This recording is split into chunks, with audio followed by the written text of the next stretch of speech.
Hey, on se rejoint aujourd'hui pour une nouvelle vidéo avec aujourd'hui une mini console. Ça me dit quelque chose. J'ai déjà fait ce genre de modèle. Donc là, c'est la Abernic RG35. Je ne me rappelle plus. Mais elle me dit quelque chose. Est-ce que je ne l'aurais pas déjà faite ou pas? Je le découvrirai juste après la vidéo. Après ça, je vais aller voir. Si. C'est... J'ai l'impression de l'avoir déjà eu par la même boutique. Donc c'est Geekbrain qui me l'a envoyé. Et c'est une mini console portable. Donc là, en vrai, on fait le déballage. Après, je vais l'utiliser plusieurs jours. Et après, ben, on vous fera un petit test. Enfin, pourquoi je ne parle toujours vous. Je vous ferai un petit test. Alors, qu'est-ce qu'on a d'autre dans la boîte? Un câble de rechargement type C.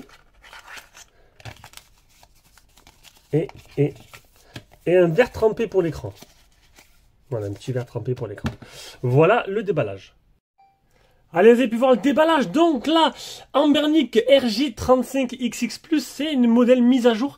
C'est une console rétro qui vous permettra de jouer aux jeux rétro tout simplement avec des émulateurs et des ROM à mettre à l'intérieur. Donc moi, elle vient de la boutique Geekbrain. Elle a déjà été fournie avec 2 cartes SD à l'intérieur, avec des jeux et des émulateurs et un OS préinstallé. Et on va le découvrir de suite.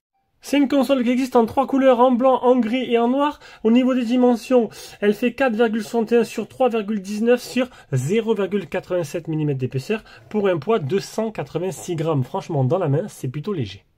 Sur la face avant, on va y retrouver un écran de type IPS de 3,5 pouces, définition 640 x 480, un écran qui est franchement joli, franchement il n'y a rien à dire. La croix directionnelle, bouton Select, bouton Start, bouton Menu, bouton X, Y, B et A. Sur le côté gauche, on va y retrouver le bouton volume plus. Sur le côté droit, le bouton boomer, le bouton de réinitialisation, une première fente. Alors il y a marqué TFT interne ou de 64 ou de 128 Go qui permet de mettre des jeux et le système d'exploitation. Et une deuxième carte externe où on peut mettre aussi des jeux supplémentaires. En dessous, tu vas y retrouver le port de charge type C ainsi que le jack 3.5. Et sur le dessus, un mini HDMI qui va te permettre de pouvoir relier à une télé et d'avoir tout simplement l'image sur un grand écran, sur ton téléviseur ou sur tout autre appareil muni d'un port HDMI. Et sur la face arrière, 4 boutons qui pourraient être utilisés en jeu, qui sont paramétrables. Et aussi le cache de batterie. Alors là, pour voir qui est le cache, permet d'accéder à la batterie. La batterie pourra la changer, tout simplement. Si vous voulez mettre une batterie de rechange, si celle-là elle est morte, vous pourrez changer facilement votre batterie. Niveau processeur, on est sur du 4 cœurs, du H700 cadencé à 1 Go 5 et un Mali G31, un double cœur, Mali, voilà, j'ai un peu déformation professionnelle des téléphones, un G31 MP2 pour la partie graphique, 1 Go de RAM, des cartes entre 64 et 128 Go, l'écran je vous l'ai dit, le Bluetooth 4.2, j'aurais peut-être préféré un peu plus, et une batterie de 3300 mAh qui prévoit une autonomie jusqu'à 8 heures, bon à voir en utilisation. On va maintenant passer à l'interface. Donc, je vais être honnête avec vous, je ne suis pas un pro de l'émulation. Au contraire, je suis vraiment un noob. Donc, moi, je vais vous présenter tout simplement la console, comment elle m'a été donnée et livrée. Après, pour les aficionados, vous le savez simplement. Bon, je me suis un peu renseigné sur la question. Vous pouvez simplement rajouter des ROM. Bon, ça, c'est avec la carte SD, changer l'OS de la console par un autre OS. Je sais qu'il y a plusieurs consoles qui se tirent la bourre en ce moment à ce niveau-là. Donc, ce petit modèle a l'air plutôt intéressant. Donc, ce que l'on retrouve dans le menu principal, donc on va retrouver là, donc là tu as les jeux, ici tu as RetroArch Game, les favoris, l'historique, pour chercher le jeu tout simplement, les paramètres. Alors les paramètres je vous les montrer vite fait. Alors la console venant de Chine, je n'ai seulement l'anglais et l'espagnol, voilà, comme langue européenne, donc moi ça sera en anglais, c'est dommage parce que les jeux passent en anglais, donc à vous de mettre un peu les mains dans le cambouis. Moi je ne sais pas faire, je ne le ferai pas, mais je sais que bon, apparemment ça n'a pas l'air très compliqué pour ceux qui s'y connaissent, de passer tout ça en français et d'avoir du coup les jeux en français par la suite. Donc là, ce qu'on va faire, c'est qu'on va naviguer un peu dedans, on va tester quelques jeux, et après on verra ensemble tout simplement.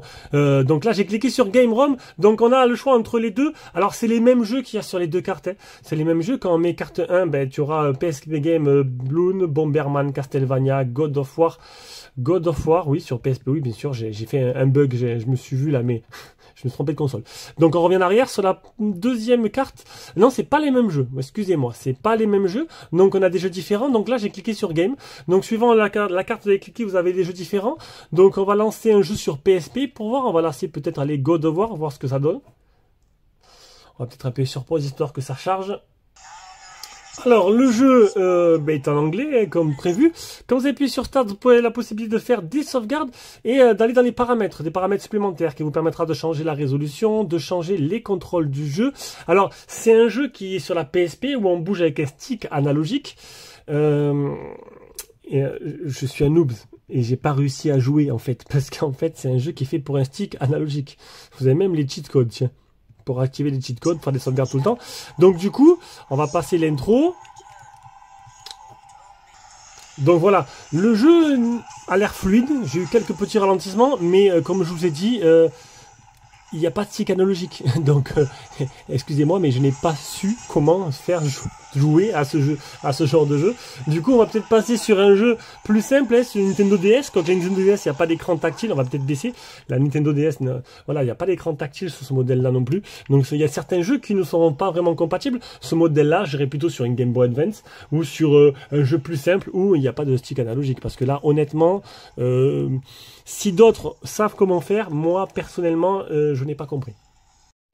Donc ce qu'on va faire là, c'est que je vais vous montrer un peu ce qu'il y a sur le premier choix, donc des jeux, donc la PlayStation 1, Vertical Arcade, Neo Geo, la Game Boy, la Super NES, la Mega Drive, donc ça sera facilement jouable.